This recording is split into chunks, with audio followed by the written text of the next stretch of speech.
Right detail చూస్తే ప్రస్తుతం Telangana deputy CM బట్టి విక్రమార్క మాట్లాడుతున్నారు. లైవ్ చూద్దాం.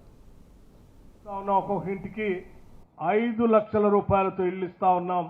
3,500 ఇళ్ళు ఒక్కొక్క శాసనసభ నియోజకవర్గానికి శాంక్షన్ చేస్తా ఉన్నాం. రాష్ట్ర వ్యాప్తంగా 4,50,000 ఇళ్లని మొదటి సంవత్సరం ఒకటేసారి 22,500 కోట్ల రూపాయలతో శాంక్షన్ చేస్తా ఉన్నాం. ఇది పేదల కోసం, ఇల్లు లేని ప్రజానికం కోసం ఈ రాష్ట్ర ప్రభుత్వం హృదయంతో ఆలోచించి తీసుకున్న నిర్ణయం.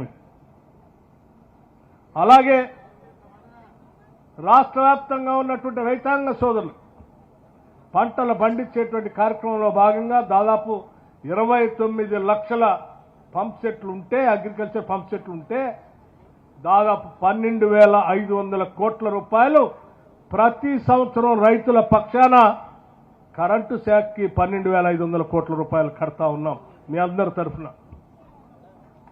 అది కాకుండా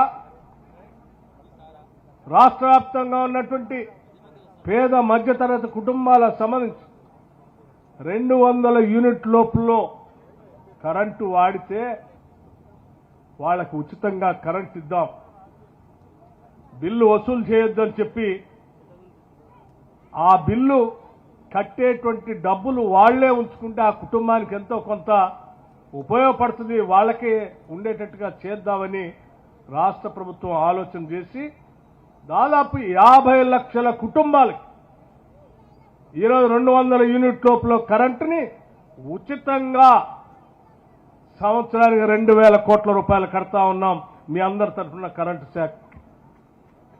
కేవలం దేవరకద్ర శాసనసభ నియోజకవర్గంలో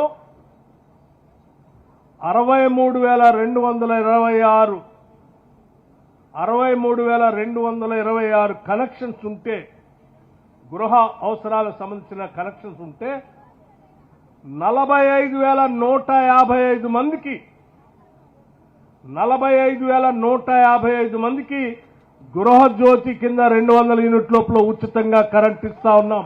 45,155 కుటుంబాలు 71%,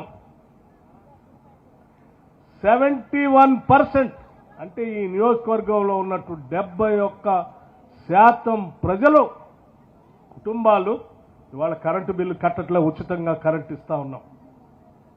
ఒకసారి ఆలోచించేయండి.